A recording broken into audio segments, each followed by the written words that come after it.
जय हिंद दोस्तों। पिछली वीडियो में हमने हलंत, विसर्ग और अनुस्वार के बारे में पढ़ा। आज का हमारा जो टॉपिक है बहुत ही इम्पोर्टेंट टॉपिक है संधि। संधि का शाब्दिक अर्थ देखें तो संधि का मतलब होता है मेल, लेकिन यहाँ अगर हम देखें हमारे हिंदी विषय के अनुसार तो संधि का अर्थ यहाँ पर भी मेल ही है, मिलना। यहाँ पर किसका मेल होगा? वर्णों का मेल होता है, उसी को क्या कहते हैं? संधि कहते हैं। और उन वर्णों के मेल से जो विकार उत्पन्न होता है और नया शब्द बनता है उसी को संधि कहा जाता है। तो संधि के बारे में आज हम अध्ययन कर रहे हैं। दो वर्णों के परस्पर आपस में, वर्णों का आपको पता होगा, इससे पहले हमने वीडियो में जिक्र कर लिया था वर्ण किसे कहते हैं। दो वर्णों के परस्पर मेल का मतलब होता है मिलने से उत्पन्न, उनके मिलने से जो विकार को संधि कहते हैं। मतलब उनके मिलने से एक नया शब्द बनेगा, विकार होगा, उसमें नया शब्द बनेगा तो क्या कहेंगे हम? उसको संधि कहेंगे। संधि विच्छेद करना। संधि विच्छेद की अगर हम बात करें, जैसे मैं यहां लिखता हूं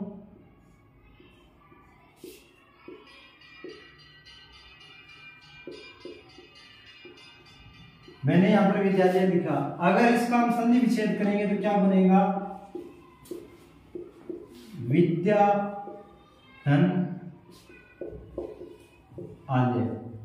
तो ये क्या हो गया? संधि विच्छेद हो गया। मतलब इसमें रूल क्या लग रहा है? अगर ए प्लस ए होगा तो क्या होगा? आ ही होगा। यदि आ प्लस आ होता है तो भी क्या होता है? आ होता है। ये थोड़ा सा मैंने आपको एक्सप्लेन करके बता दिया कि संधि विच्छेद किसे कहते हैं। विच्छेद के बारे में आप समझ गए होंगे कि संधि युक्त शब्दों को अलग करने की विधि संधि विच्छेद कहलाती है, जो मैंने आपको यहाँ पर करके बता दिया। इसके नियम होते हैं, वो नियम हम आगे वीडियो में बात करेंगे।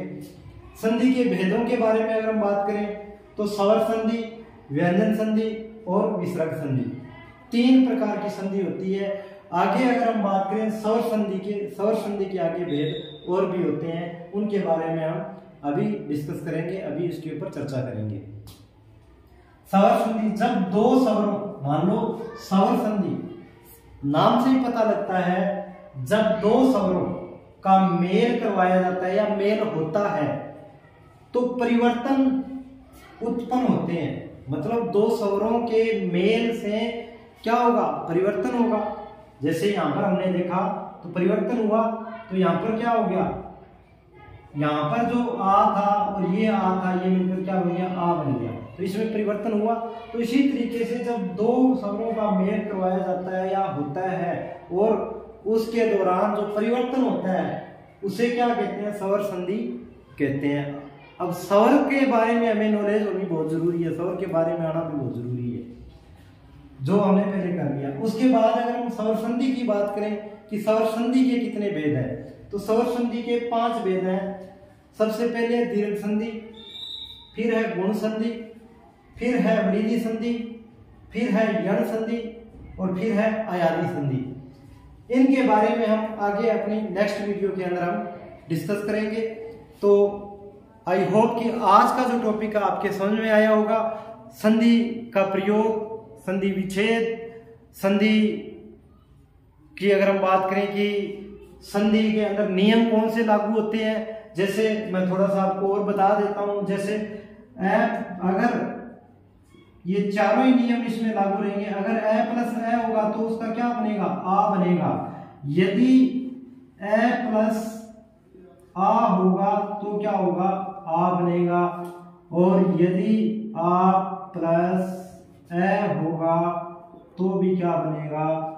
आ बनेगा।